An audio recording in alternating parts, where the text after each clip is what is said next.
네, 지난 그 2주간의 금요 철야의 시간을 통하여서 저희는 루카 나오미를 통하여서 사사 시대를 살펴보았습니다. 오늘은 그 마지막 시간으로 한나라는 여인을 통하여서 사사기 끝자락에 하나님께서 그에게 어떻게 말씀하시고 함께 하셨는지 이 말씀을 함께 나누어 보도록 하겠습니다. 기업이나 그 조직의 수명을 주기를 이야기하는 것을 기업 수명 주기 이론이라고 합니다. 그러니까 기업이라든지 어떤 조직이든지 다 일정한 패턴을 가지고 기업이 성공하였다가 쇠퇴하는, 그래서 이 기업은 보통 30년을 넘기가 어렵다고 합니다. 우리나라에서도 30년 동안 100대 기업으로 존재하는 기업이 10개 정도밖에 되지 않아요. 그 정도로 30년이 지나면 기업이 쇠퇴한다라는 것이죠. 국가도 마찬가지입니다. 우리가 조선왕조 500년 하니까 모든 세계의 나라들이 500년씩 가는 것 같지만 실제로는 200년이 되지 않는다라고 합니다. 그렇다면 여러분, 기업이나 국가뿐만 아니라 우리 영적인 세계에서도 이게 주기가 있습니다. 사사기 시대를 보게 되면 하나님과 함께했던 때가 있고요, 하나님을 배반하여서 이방인으로부터 심판을 받았던 주기를 가지고 이렇게 반복되는 패턴으로 그렇게 이스라엘 역사가 진행되는 것을 보게 됩니다. 여러분, 우리의 인생도 그렇지 않습니까? 교회도 마찬가지고요, 우리의 개인의 신앙도 마찬가지입니다. 주기가 있습니다. 주기대로 가는 것이죠. 사무엘서의 서론과 같은 오늘 읽었던 1장, 2장을 보게 되면 그동안 자리 잡은 것 같은 이 사사 시대, 그리고 또한 엘리를 중심으로 하는 제사장 시대가 수명이 다했음을 볼 수 있는 여러 가지 그 모습들을 볼 수 있습니다. 그러니까 제사장, 엘리가 제사장이 않습니까? 엘리가 굉장히 영적으로 둔감하였습니다. 자기 자리를 지키지 못하고 두 아들을 제대로 키우지 못합니다. 홈리와 비느하스라는 이 두 아들은 성전에 들어오는 그러한 예물들이 있지 않습니까? 가로채는 것이 일수고요. 때로는 여러분, 이게 제사장의 분깃이 있어서 구별하고 그 분깃대로만 가져야 되는데, 제물에 올려지지 않는 그 번제를 드릴 그 고기를 가로채 가지고 여러분, 우리가 고기를 구워 먹는 것처럼 하나님께서 드셔야 될, 하나님께 드려야 될 그 제물을 자기가 그렇게 구워서 먹습니다. 그뿐만이 아니라 이 두 아들은 그 성전 앞에서 회막문에서 수종드는 그 여인들을 희롱하고 또한 동침하는 성적인 범죄까지 저지르게 된 것이죠. 이 사무엘이 등장하는, 또 사무엘서가 이끌어가는 이 사사기의 끝자락의 이 시대는 이처럼 이 종교 뒤조자뿐만 아니라 온 세상에 있는 모든 사람들이 영적으로 굉장히 타락하고 혼탁한 시대를 살았다라는 것을 볼 수 있습니다. 근데 여러분, 이처럼 영적인 혼탁이, 그리고 하나님에게 공동체로서의 그 신실함을 잃어보고 있는 이때, 어둠이 가장 짙어져 가는 그때 하나님께서는 준비하고 계십니다. 우리 잘 알고 있는 이 사무엘서는 다윗이라는 그 왕을 세우기 위해서 사무엘을 준비시키시죠. 그러니까 사무엘 하지만 실제로는 10장 이후로는 사무엘이 등장하지 않습니다. 다윗의 이야기거든요. 사울 다윗의 이야기인데, 이 사무엘과 이 사울을 중심으로 하는 하나님의 그 역사가 시작되는 이 즈음에 우리가 눈여겨보아야 될 게 무엇이냐면, 1장의 처음 시작을 불임이라는 고통을 겪고 있는 한 여성의 이야기로 시작한다라는 거예요. 제가 계속해서 3주 동안 여성의 이야기를 보고 있는데, 이 사사기 마지막에 여성 이 한나를 통하여서 사사기 첫 전개를 해 간다라는 것입니다. 여러분, 우리가 한나를 생각할 때 굉장히 그가 기도하여서 사무엘의 어머니이기 때문에 처음부터 그가 영적으로 뛰어나서 정말 기도의 능력의 사람인 걸로 생각하면 절대 안 됩니다. 우리 성경을 볼 때 조금 이 시점에서 봐야 됩니다. 지금 한나의 상황은 고통스럽습니다. 불임입니다. 불임. 여러분, 이 고대 사회에서 지금도 마찬가지지만 불임은 열매 맺지 못하고 있는 상황은 부끄럽습니다. 부끄러운 것뿐만 아니라 저주를 받는 것입니다. 쫓겨나는 것입니다. 생명이 없습니다. 대를 끊어지는 겁니다. 이 불임. 근데 히브리어로 야카르라는 이 단어를 사용하는데요. 야카르는 뭐냐면, 이 가족의 그 그루터기로부터 떨어져 있는, 분리된, 멀리 떨어져서 없어진 상태를 일컬어서 이런 단어를 사용한다는 것이죠. 새로운 지도자를 바라면서 새로운 시대를 여는 이 첫 관문에 이 불임의 여성을 시작한다는 것, 우리는 이걸 눈여겨보아야 하는 것입니다.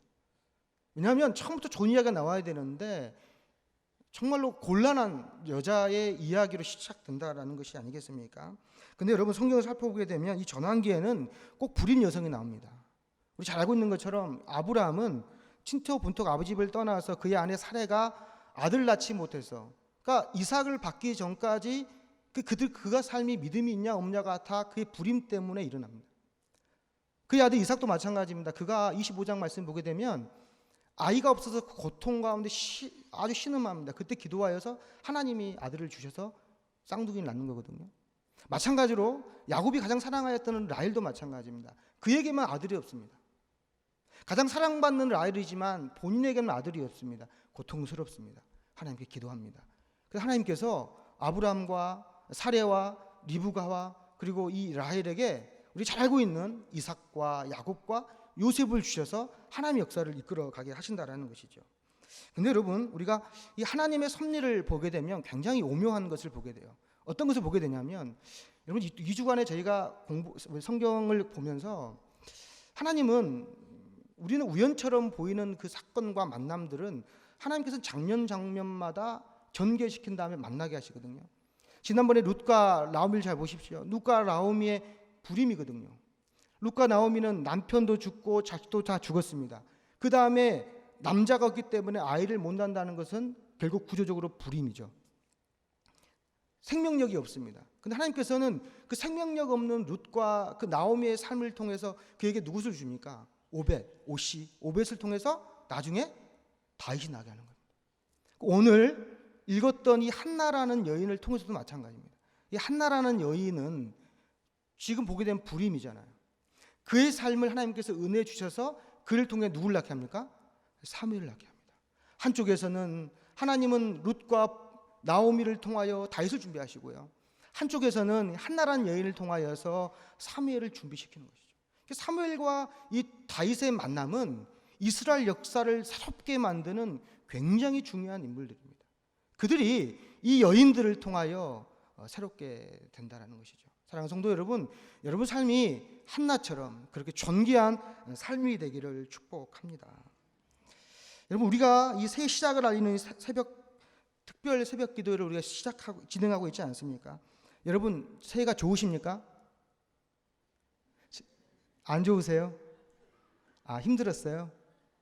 근데 여러분, 송구영신 예배 때는요, 피곤한데 얼굴이 다 밝습니다. 묘합니다. 안 그래요? 굉장히 밝습니다. 왜 그렇습니까?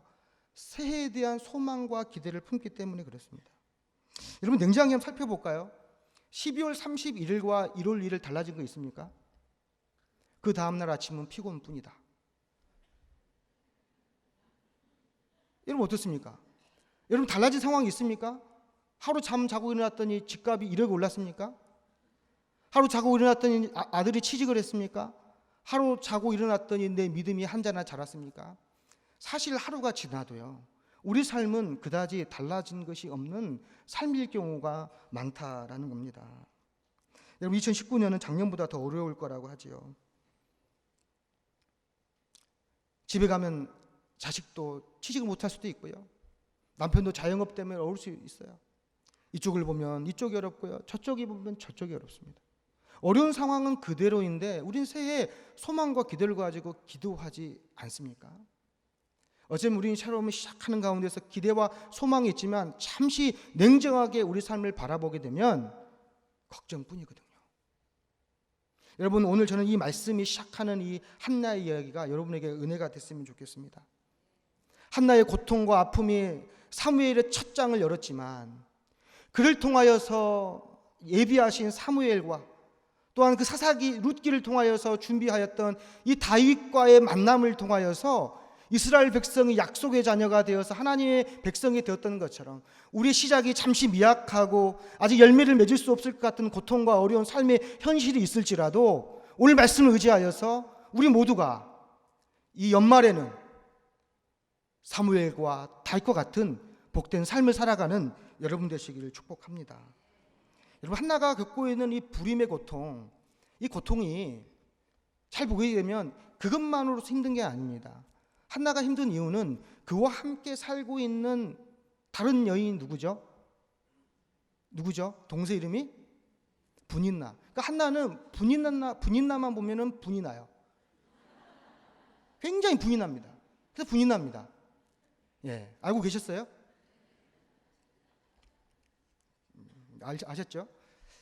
한나의 가족은 매년마다 실로의 예배당 가서 하나님께 제사를 지냈는데, 엘가나는 굉장히 신실한 사람이어서 분인나와 그의 자식들에게는 한 분깃을 준다면 한나에게는 두 분깃을 줘요. 한나를 생각하는 것이죠. 없는 자식을 생각하여서 아마 더 준 것 같습니다. 근데 여러분, 한나가 어떨까요? 남편이 두 개의 분깃을 줘도 그랬으니까 위로를 받을 수 있습니까? 그렇지 못합니다. 우리는 나의 분깃을 드리는 것으로 만족합니다. 우리가 자녀들을 위해서 기도하지만 자녀들을 대신하여 예배할 수도 없고요. 내 분깃만큼 하면 되는 거죠. 하나는 그의 삶에 고통이 있고 해결하지 못하는 문제 때문에 남편이 갑절의 은을 주어도 그의 예배 생활도 행복하지 않아요. 여러분, 우리 삶에 깊은 문제와 고통과 어려움이 있는데 해결되지 않는 그 문제들이 있는데 여러분, 그 자리에서 예배 나오면 은혜가 됩니까? 안 되는 겁니다. 그 생각만 나는 겁니다. 예배를 드려도 예배 드릴 수가 없어요. 밖에 그 걱정, 근심 때문에 예배에 집중할 수가 없지 않습니까? 한나가 상황이 그렇습니다. 내가 지금 예배를 드려도 아무리 큰 여러분 11조를 많이 해도 감사한 걸 많이 해도 내 안에 있는 공허함과 해결되지 않는 삶의 문제가 계속되면은 어려운 것이죠. 더 많은 헌금을 드려도 다 안 된다라는 것입니다. 근데 이런 힘든 마음을 내서 참아가면서 이 한나는 예배를 드렸을 거예요. 근데 또 다른 문제가 하나 터지게 됩니다. 6절, 7절의 말씀인데요. 이 말씀에 이렇게 기록되어 있습니다. 이 말씀 한번 좀 읽어주시겠습니까? 여호와께서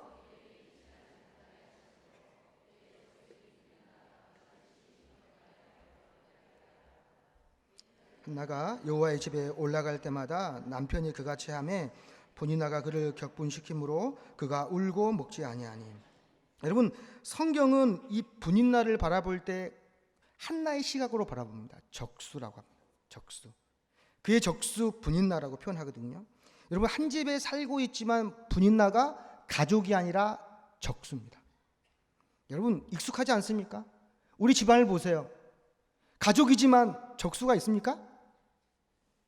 나의 마음을 요동케 하는 사람들. 여러분, 이 한나를 함께하는 이 분인나는 한나의 약점을 파고듭니다. 그의 약점을 막 후려파서 그의 아픈 걸 보면 더 거기를 때려요. 더 괴롭게 합니다. 봐주는 게 없습니다. 이 분인나의 충동질은 가정에서만 있는 게 아니라 예배 현장에서도 그대로 이어지는 것이죠.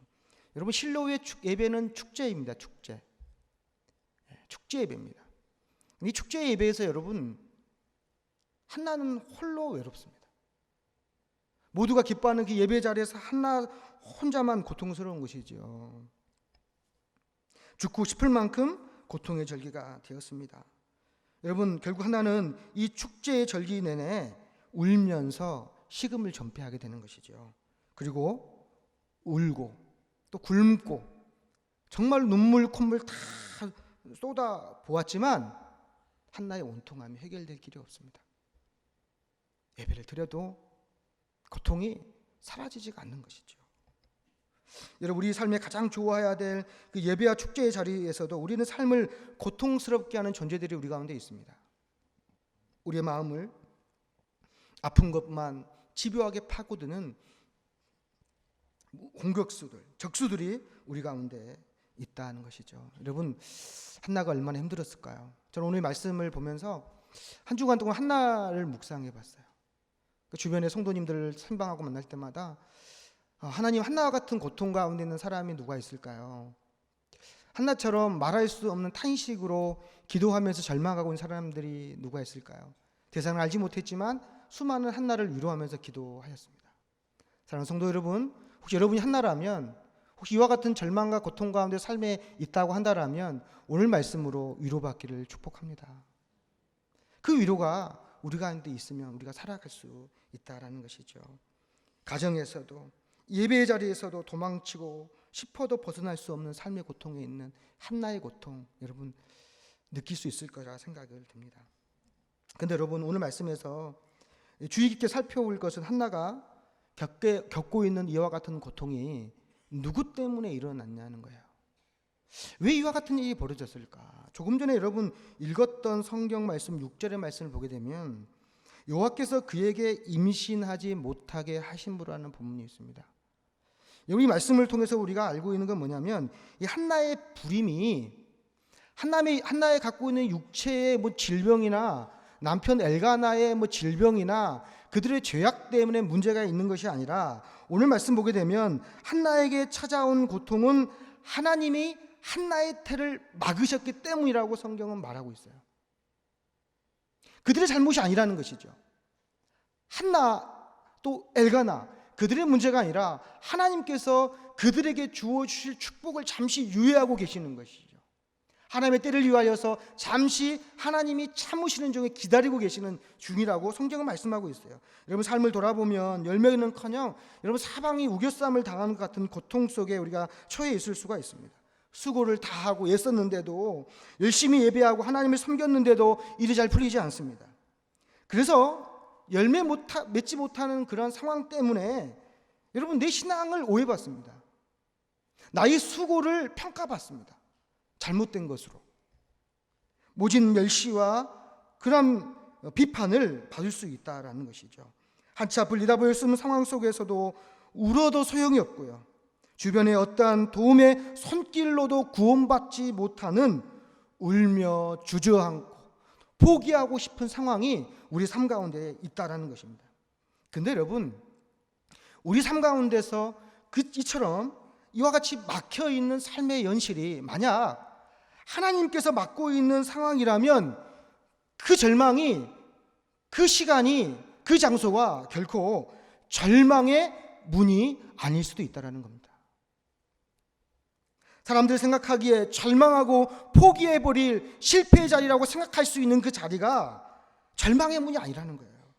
당장 이야기는 어렵겠지만 그 속에 담겨있는 하나님의 섭리가 있음을 기억하시길 축복합니다.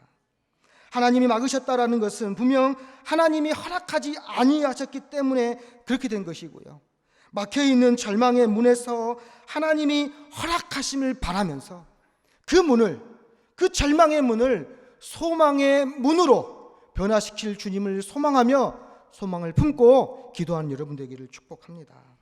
그런데 하나는 그 절망의 문에서 절망하지 않습니다. 우리 함께 10절의 말씀을 같이 한번 읽어보도록 하겠습니다. 10절에 이런 말씀이 기록되어 있습니다. 한나가 마음이 괴로워서 여호와께 기도하고 통곡하며. 여러분, 우리는 이 말씀 속에서 고통의 유익을 발견합니다.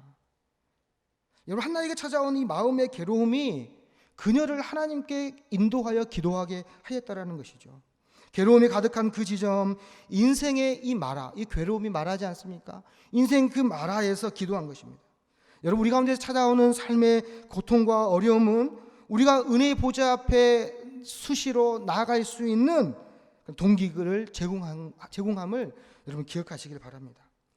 시편 119편 71절 말씀에 고통당하는 것이 내게 유익이라, 이로 말미암아 내가 주의 율례들을 배우게 되었다라고 말합니다. 영성가 C.S. 루이스는 고통은 하나님의 확성기라고 표현했습니다.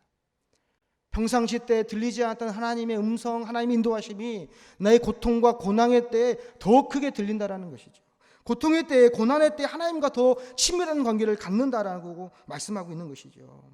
시편에는 있는 모든 온갖 좋은 말씀들은 다 여러분 시인들이 고통의 때에 하나님을 만나는 그 고백이 담겨져 있는 시가 시편이지 않습니까? 10절의 본문은 한나가 기도하는 가운데 통곡하였다라고 기록합니다. 통곡해 보셨습니까? 여러분, 통곡하며 울어 보셨습니까? 오늘 아침에도 통곡하며 기도하는 성도님이 계시더라고요. 통곡하며 기도해 보셨습니까? 여러분, 통곡하고 기도하면 아직 희망이 있는 겁니다. 통곡하여 기도할 수 있다라는 것은 절대자에 대한 나의 연약함을 내어놓는 것이잖아요. 얼마나 억울하고 분했으면 이 한나가 여호와의 전에 와서 통곡하며 기도했겠습니까?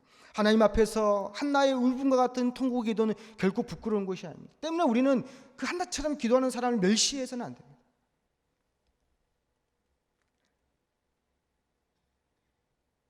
자식이 없는 현실이 너무 힘든데, 그 상황인데도 너무 힘든데 분인나가 그 삶을 조롱합니다. 내 삶이 고통스럽고 남편이 없는 나의 상황이, 사업이 안 돼서 경제력이 부족한 나의 상황이, 자식이 취직이 안 돼서 너무 힘든 이 상황 속에서 주변은 나의 삶을 조롱하는 거예요. 그 상황도 감당하기 힘들고 어려운데 주변의 시선은 더욱 고통스러운 겁니다. 그 상황보다 이 분인나의 분통질이 더 고통스러운 겁니다. 조롱하며 놀리는, 예수님 십자가에 지실 때 옆에서 여러분 예수님을 조롱했던 사람도 있지 않습니까? 더 미운 겁니다. 가룟 유다보다 더 미운 겁니다.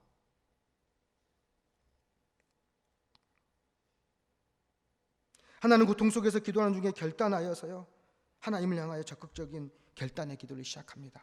11절을 한번 보겠습니다. 11절, 서원하여 이르되 만군의 여호와여, 만일 주의 여종의 고통을 돌보시고 나를 기억하사 주의 여종을 돌보시고 주의 여종을 잊지 아니하시고 주의 여종에게 아들을 주시면 내가 그의 평생에 그를 여호와께 드리고 삭도를 그의 머리에 대지 아니하겠나이다. 여러분, 고통의 깊이가 더해지고 괴로움의 아픔이 커질 때요, 우리의 마음은 어떤 생각이 드냐면 버림받은 것 같습니다. 버림받은 것 같습니다. 근데 하나는 이 지점에서, 근데 이 지점을 좌절하지 않고 이 지점을 넘어서요, 그리고 모든 근원이 하나님께 있음을 고백하는 기도를 지금 이 11절의 이 부분에서 하는 것이죠. 전능하신 하나님 앞에서 자신이 어떤 존재라고요? 나는 주의 여종입니다. 나는 주의 미천한 여종입니다라고 고백하면서 자기 자신을 낮추는 것이에요. 모든 기도는 여기서부터 시작됩니다. 자기를 낮추는 겁니다. 인생의 저점에서, 바닥에서 자신을 엎드러지게 하는 이 저점에서 기도를 통하여서 우리의 삶이 바닥을 치고 올라가도록 하는 그 저점의 은혜가 여러분의 있기를 축복합니다. 하나님, 저의 고통을 돌보아 주시고 나를 기억해 주십시오, 나를 잊지 마십시오라고 기도한 이 한나의 기도. 그러면 만약 하나님께서 나에게 아들을 주신다면 주신 아들을 하나님께 드리겠습니다. 여러분, 만약에 한나에게 이와 같은 절대절명의 고통이 없었으면 하나님께 기도할 수 있었을까요? 만약 한나가 모진 시련과 비판과 비난과 조롱을 받는 상황이 아니었다면 어렵게 얻은 그 아들을 하나님께 드릴 수 있었을까요? 그런 소원 기도를 할 수 있었을까요? 없었을 겁니다. 때문에 한나의 이 소원 기도는, 내 아들을 하나님께 드리겠다라고 하는 소원 기도는 고통과 연단을 통하여 나온 한나의 신앙 고백입니다. 여러분, 소원 기도는 아무나 하는 것이 아니고 아무 때 하는 것이 아닙니다. 그만큼 절대절명의 위기 때 소원 기도를 합니다. 바꿔 말해볼까요? 여러분 삶 가운데서 내가 하나님께서 구해주지 않으면 안 되는 상황이 있을 때 여러분 소원 기도 없이 돌파할 수 있을까요? 나를 드리겠다는 결단, 내 자신을 다 드리겠다라는 결단 없이, 내 삶의 포기 없이 하나님으로부터 온 전적인 은혜를 받을 자격이 우리 가운데 있을까요? 저는 없다고 생각합니다. 그 자리에서 여러분 자신을 드리는 복된 하나님의 사람 되기를 축복합니다. 불임인 자신의 상황에서 아기가 생긴다면 여러분 그것이야말로 전적인 하나님의 은혜가 아니겠습니까? 자신의 아들이 아니라 하나님의 아들입니다. 내 소유가 아니라 하나님의 소유인 것입니다. 그래서 한나의 입술을 통해 한나는 자신의 아들을 하나님께 드린 것입니다. 7살 먹은 제 아들이 작년과 다르게 요즘 스스로 하는 일들이 조금 생겨났습니다. 그 중에서 좀 다행스러운 일은 뭐냐면 간단한 이 간식 정도는 자기가 챙겨 먹기 시작했습니다. 너무 당연한 것을 저는 굉장히 감격입니다. 혼자 물을 떠먹고 냉장고에서 혼자 가져 먹는 거. 저희 집은 이제 빵을 냉동실에 넣어놓거든요. 며칠 먹었다가 묵은 건 아니고 냉동실에 넣어놓습니다. 그리고 아이가 의자를 딱 가져와서 냉장고에서 빵을 빼어서 어느 날 지난주 화요일이었던 것 같습니다. 빼더니 전자레인지에 좀 높습니다. 전자레인지에 넣고 빵을 데우더니 거기에 잼을 쫙 발라서 먹는 거예요. 굉장히 대견합니다. 걔에게는 굉장히 라면 끓여 먹는 것보다 더 힘든 거예요. 여러분들이 라면 끓여 먹는 것보다 더 힘든 거예요. 빵을 딱 바르러 먹더니 살살 바른데 막 아이가 좀 꼼꼼해요. 막 펴가지고 빵 막 끝까지 막 발라요. 막 바르더니 저한테 그럽니다. 아빠 맛있겠지? 그러는 거예요. 그러더니 딱 먹는 거예요. 아빠 진짜 맛있다. 그러는 거예요. 아들이 맛있게 먹고 있는 모습을 보니까 저도 먹고 싶더라고요. 제가 아들이 그랬습니다. 수영아, 아빠 한 입만 줄래? 여러분 그런 경우 없습니까? 라면 한 젓가락 먹지 않습니까? 달라고 그랬어요. 아들이 어땠을까요? 안 줍니다. 마음이 상했습니다. 굉장히 마음이 상했어요. 제가 아들에게 그랬어요. 수영아, 네가 먹고 있는 빵 누가 사온 거지? 아이가 이상하게 생각되는 거야. 아빠 한 입만 먹어. 한 입만 먹으라예요. 한 입만. 그래서 제가 입을 크게 벌려서 한 입을 먹었습니다.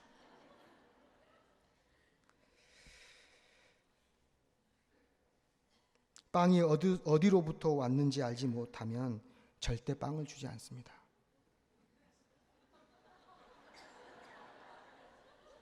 그런데요, 그 빵이 어디서부터 온지를 알면 빵을 줍니다. 그나마 한 입 내주는 것입니다. 웃긴 이야기지만 슬픈 이야기 하나 해드릴까요? 어렸을 때 저희 할아버지는 저를 굉장히 사랑했습니다. 좋아했어요. 할아버지가 돌아가실 때 저는 부활하지 않는다고 3일 동안 울었습니다. 부활을 초등학교 때까지는 안 믿었습니다. 진짜입니다. 할아버지가 어느 날 맛있는 도넛을 가져왔어요. 제가 손절 주는 걸 굉장히 좋아했어요. 할아버지랑 잤거든요. 주면서 먹었어요. 근데 할아버지가 저 똑같은 상황에서 야 평태가 할아버지 한 입 줄래? 제가 줬을까 안 줬을까요? 안 줬습니다. 제 아들이 절 닮았습니다. 근데 여러분, 할아버지가 그 다음날 돌아가셨어요. 평생토록 후회가 돼요. 할아버지에게 한 입 드리지 못한 거. 한 입 드리지 못한 거 평생도 후회해요. 지금까지 후회합니다. 그 도넛 할아버지가 주신 거거든요.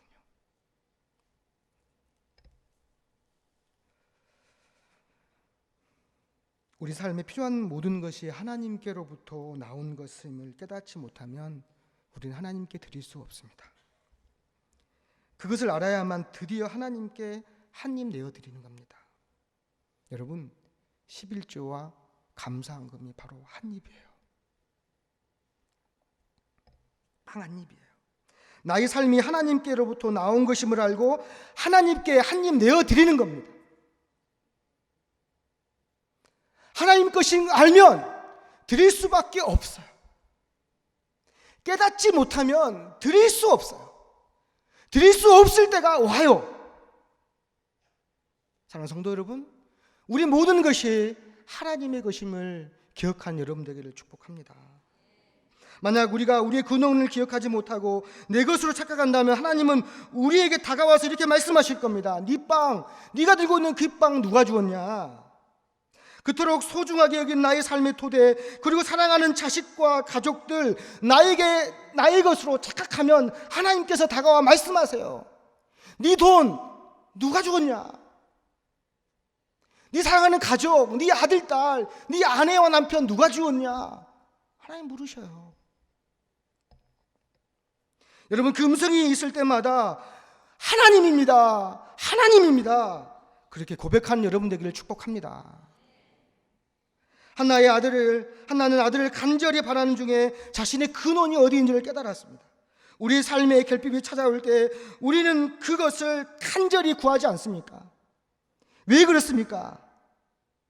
우리가 간절히 바라는 여러분 그것, 우리가 없어서 있기를 바라고 간절히 구하는 여러분 그것이 사실은 하나님이 우리를 통해서 돌려받고 싶은 것일 수가 있어요.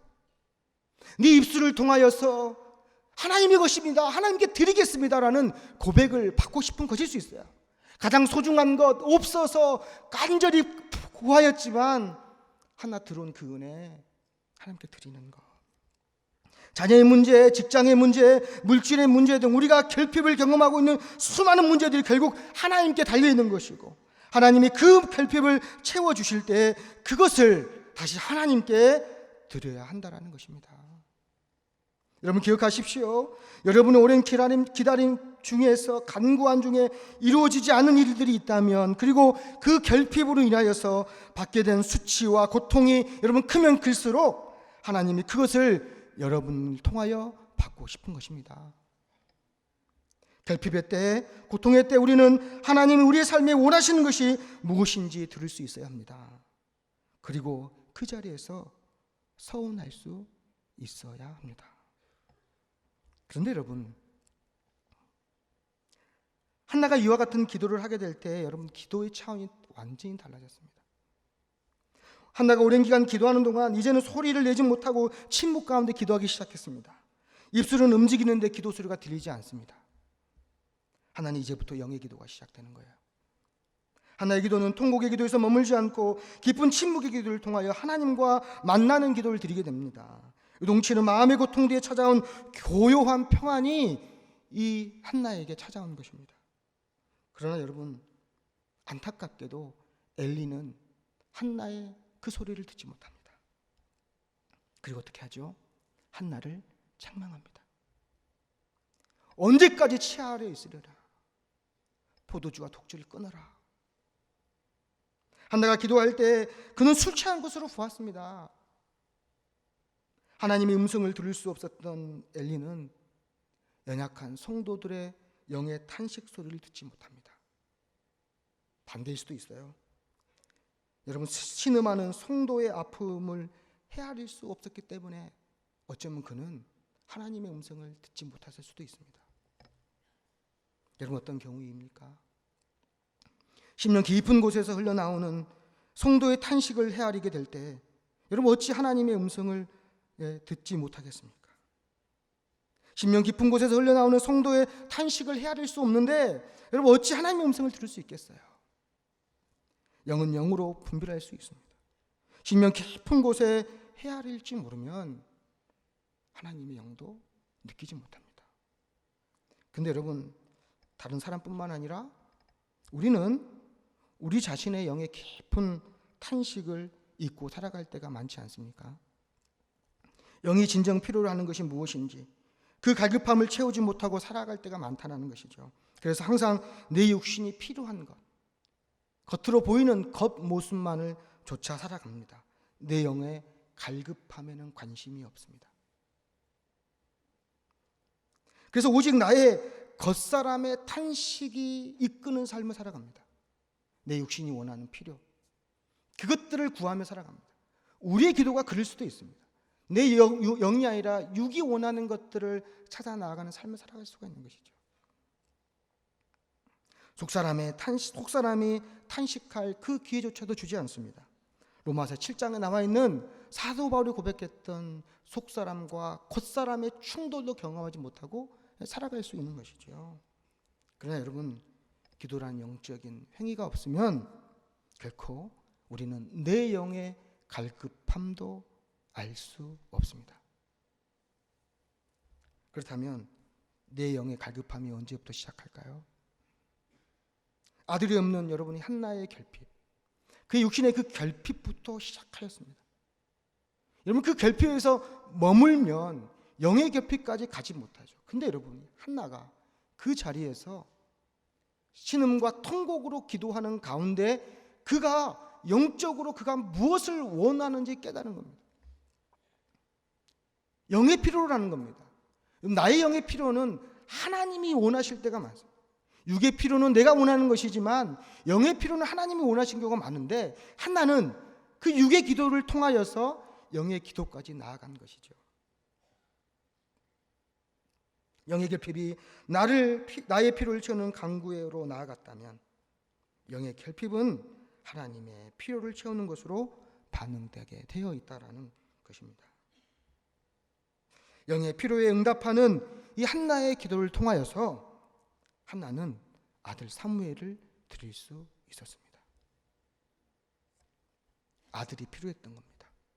하나님은 한나의 기도를 통하여서 바쳐지는 사무엘과 같은 아들이 필요했던 겁니다. 기다리신 것이죠. 그의 기도가 영의 기도까지 갈 때까지 기다리셨던 것입니다. 하나는 여인의 육의 갈급함이 영적인 갈급함으로 발전하여 나의 만족과 필요를 구하는 삶에서 하나님의 만족과 필요를 구하는 삶으로 이동하였다는 것입니다. 아무쪼록 우리의 모든 기도가 내 필요를 넘어서 하나님의 필요에 반응하시는 여러분의 기도 되기를 축복합니다. 여러분, 그렇다면요, 한나의 기도는 어떤 기도였을까요? 15절을 함께 보겠습니다. 15절에 이런 말씀이 있습니다. 한나가 대답하여 이르되 내 주여 그렇지 아니하나이다. 나는 마음이 슬픈 여자라.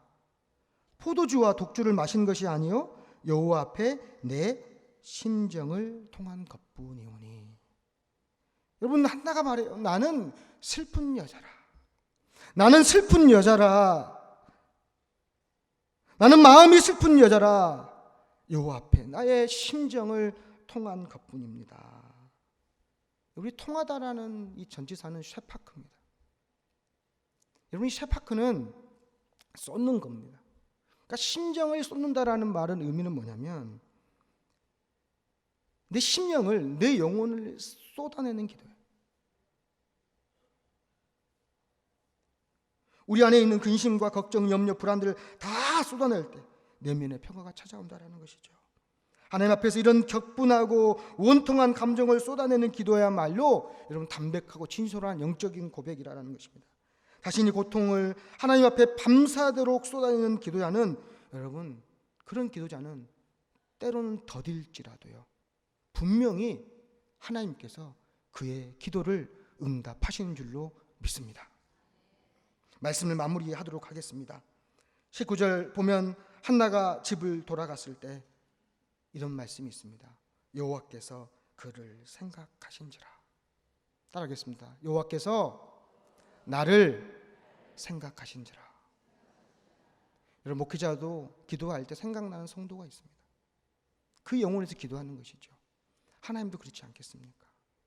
이 말씀처럼 한나가 집에 돌아갈 때 하나님께서 한나를 생각하신지라. 사랑하는 성도 여러분, 우리가 오늘 이 시간에 기도하고 돌아갈 때, 또는 우리의 삶 속에서 우리 원통함과 우리의 연약함을 쏟는, 심정을 쏟는 기도를 간구할 때마다, 그리고 쏟고 돌아갈 때마다 하나님이 여러분을 생각하시는 복된 하나님의 성도들 되기를 축복합니다. 우리의 기도가 더 깊어지기를 소망하고, 때로는 열매가 보이지 않고 주변에 많은 적수가 있고 고통과 어려움이 있을지라도 마침내는 그 삶 통해서 사무엘과 다윗을 주셨던 것처럼 나는 슬픈 여자라는 그 고백을 할 수 없게밖에 없는 나의 삶의 현실일지라도 나에게 찾아올 사무엘의 축복을 기대하면서 은혜로 날마다 하나님의 사람으로 세워가는 하나님 복된 주의 자녀 되기를 축복합니다. 이 시간 찬양하면서 우리 기도하겠습니다.